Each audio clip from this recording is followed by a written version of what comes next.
Welcome back. Fair use. Taiwan is watching, not because they're afraid of America leaving, because 6 days ago, they watched something All copyrights go to WW2 Detective. that should terrify every country on earth that thinks it has a powerful friend. Iran had Russia. Iran had China. Iran gave Russia thousands of drones. Iran gave China 2 decades of discounted oil. It has a powerful friend. Iran had Russia. Iran had China. Iran gave Russia thousands of drones. Iran gave China 2 decades of discounted oil. And when the bombs started falling on Tehran, at 2:17 in the morning, one by one, B-2s in the dark, both of them picked up the phone, called their foreign ministers, and agreed, very carefully, to say nothing that mattered.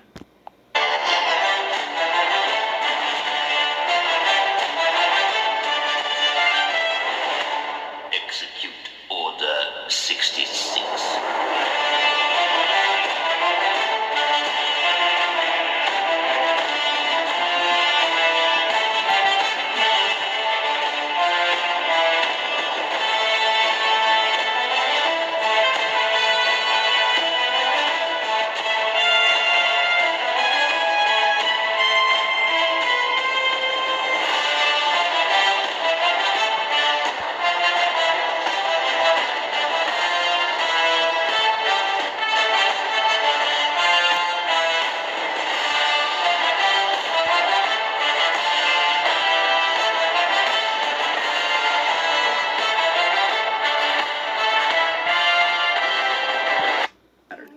What I'm about to show you isn't about Iran. Iran is already over. This is about every alliance that's been built on the same lie. Stay with me. February 28th, 2:17 in the morning. By sunrise, Khamenei is dead. 48 senior regime officials are dead. Iran's command structure, the architecture of 36 years of regional power, collapses in a single night. And somewhere in Moscow, a man who has spent 4 years calling America the great enemy of civilization wakes up, reads the intelligence report, and does exactly nothing. Somewhere in Beijing, a man who has spent 5 years calling Iran a comprehensive strategic partner picks up the phone. Not to his military commanders, to his foreign minister. The message that comes out of that call is exactly 13 words long. China Execute Order 66. firmly opposes and strongly condemns it. That's the full extent of what 36 years of partnership bought Iran. 13 words. To understand why they let it happen, you have to understand what they were getting out of the relationship. Because this was never friendship. It was a transaction.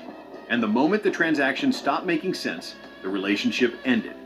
Let's start with Russia, because Russia's silence is the most shocking and the most revealing. Starting in 2022, when Russia's drone stocks were depleting faster than its factories could rebuild them, Iran stepped in. Thousands of Shahed 136 kamikaze drones shipped to Russia, deployed over Ukraine, keeping Moscow's war machine alive. It was a business deal. Russia needed the drones. Iran needed the cash. Now the bombs are falling on Tehran. And Putin sends condolences. Not troops, not weapons. Condolences. Here's why. By 2025, Russia no longer needed Iran. They had learned to build the drones themselves. Analysts at the Foundation for Defense of Democracies confirmed that Russia was producing 4,000 to 5,000 modified Shahed variants, designated Jiran, per month before the strikes even started. Russia copied the product, fired the supplier, and then charged admission to watch the warehouse burn. Here's what that looks like in actual numbers. By mid-2025, Russia's Alabuga facility in Tatarstan, built with Iranian blueprints and Iranian engineers, was producing 5,500 Jaran drones per month. With 90% locally sourced parts, the $1.75 billion joint venture hit its production quota a full year ahead of schedule. Russia didn't just copy Iran's drone, it industrialized it. Then it cut Tehran out of the profit entirely. And while the bombs were still falling on Tehran, Russia was launching over 5,000 drones at Ukraine in a single month. But if you think you can poach my client, $50 million, you know CC Jack again because we kill him. This is Les Grossman. Who is this? This is Flaming Dragon! Oh, okay. Flaming Dragon. Fuckface. First, take a big step back and literally fuck your own face! Now, I don't know what kind of pan-Pacific bullshit power play you're trying to pull here, but Asia, Jack, is my territory. So whatever you're thinking, you better think again. Otherwise, I'm gonna have to head down there, and I will rain down an ungodly fucking firestorm upon you. You're gonna have to call the fucking United Nations and get a fucking binding resolution to keep me from fucking destroying you. I am talking scorched earth, motherfucker! I will massacre you! I will fuck you up! Record numbers. Built in Russia. From Iranian designs. Without paying Iran a single ruble for the privilege.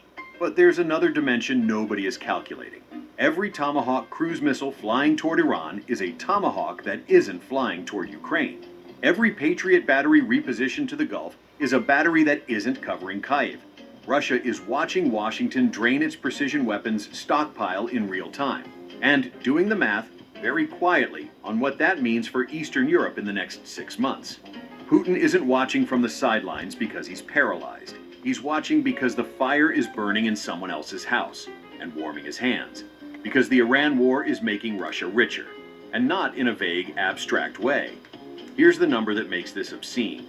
By January 2026, Russia's oil revenues had collapsed 46% compared to the year before. Western sanctions, Ukrainian drone strikes on refineries, a new EU price cap. Moscow's war machine was running on fumes.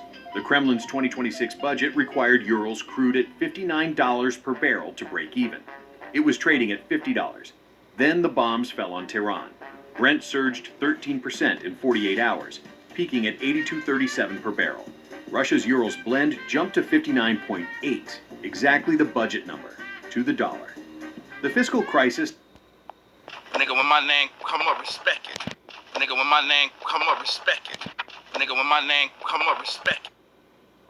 That was strangling the Kremlin's war effort disappeared in 2 days, paid for entirely by the destruction of its supposed ally. A Russian government envoy posted on X within hours of the strikes, $100 per barrel coming. He wasn't warning anyone, he was celebrating. Putin isn't watching from the sidelines because he's paralyzed. He's watching because the fire is burning in someone else's house. And let's go. Stop playing with my fucking name. All three of y'all, stop playing with my name. I ain't gonna say it no more. Warming his hands. But if Putin stabbed Iran in the back, Xi Jinping forged the knife and sold it to the Americans. China's betrayal is architectural. It was built in advance, quietly, deliberately. In 2025, China bought more than 80% of Iran's shipped oil, roughly 1.4 million barrels a day at steep discounts. That sounds like a lifeline. It was actually a leash, because China's real energy relationship is not with Iran. It's with Saudi Arabia, with Qatar, with the Gulf states that Iran is now firing missiles at. Put some respect on my name. You understand me? When y'all saying my name, put some respect on it. Close to half of all Chinese oil imports pass through the Strait of Hormuz. Nearly 30% of China's liquefied natural gas comes from the Gulf. Chatham House said it clearly. China's interests in the Arab Gulf states far outweigh its ties with Tehran. Saudi Arabia gives China the future. Iran just gave them discounted crude. But there's a calculation beneath even this. The weaker the Iranian regime gets, the more dependent on China it becomes. A strong, independent Iran with nuclear capability negotiates. He's out of line, but he's right. It pushes back. A destroyed Iran? A post-Khamenei state with no command structure and no proxy network? That Iran needs China completely. Chinese construction firms will move into a reconstruction market worth hundreds of billions. Chinese technology will fill the void left by a gutted defense sector.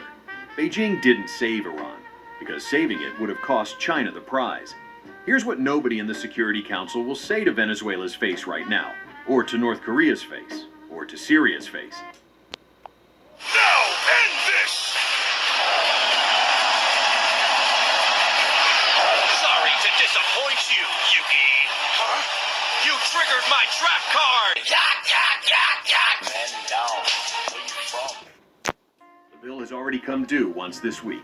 48 dead, a nuclear program destroyed, a regime without a head. And the two countries that called themselves Iran's strategic partners are already doing business with whoever comes next. That's not betrayal. That's the contract being fulfilled exactly as written. The only problem is, Iran never read the contract.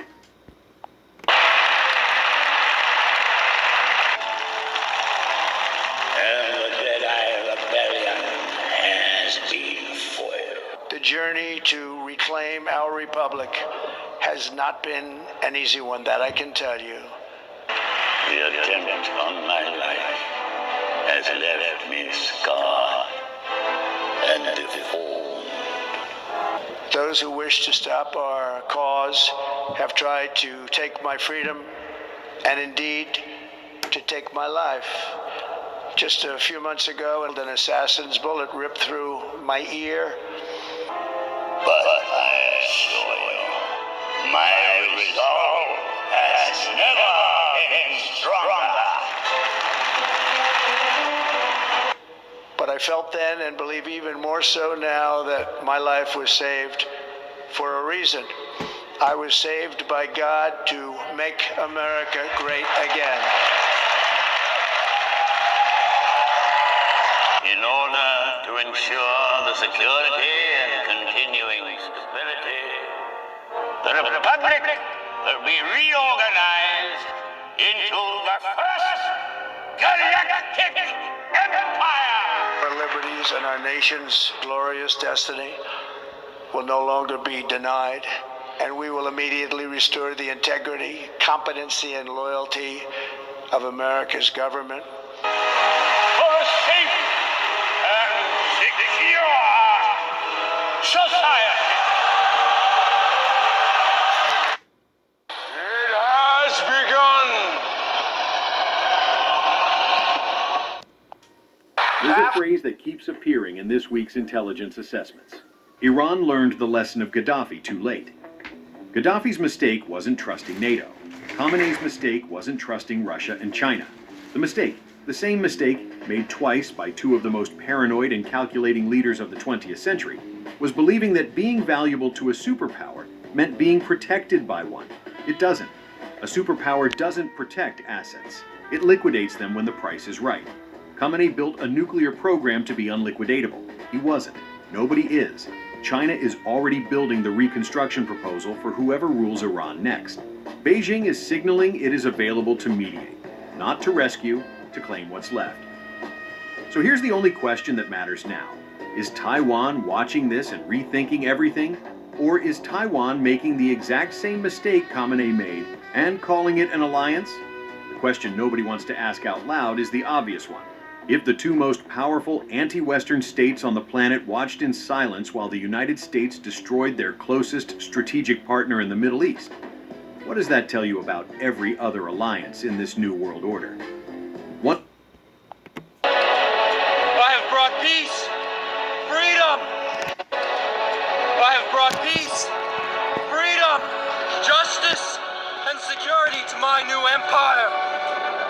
Your new empire? Don't make me kill you. Anakin, my allegiance is to the Republic, to democracy.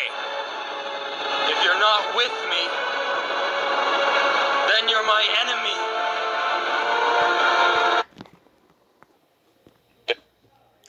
Nigga, you never been real. All you know is beg, borrow, and steal.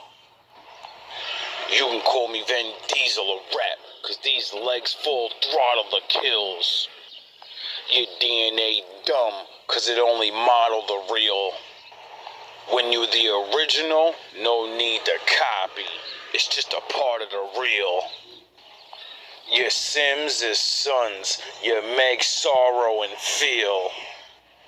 Cause you couldn't lease a Homer, your Batman Arkham and skills. Call me a chauffeur. Ezekiel taught me how to call the angels, so I'ma park you with wheels. On wheels. You just stack data. This skills on skills. You ain't nothing but a light snack. Meals on wheels. And I'm not a businessman cause I'll pull a trump card and make deals on deals. Easy.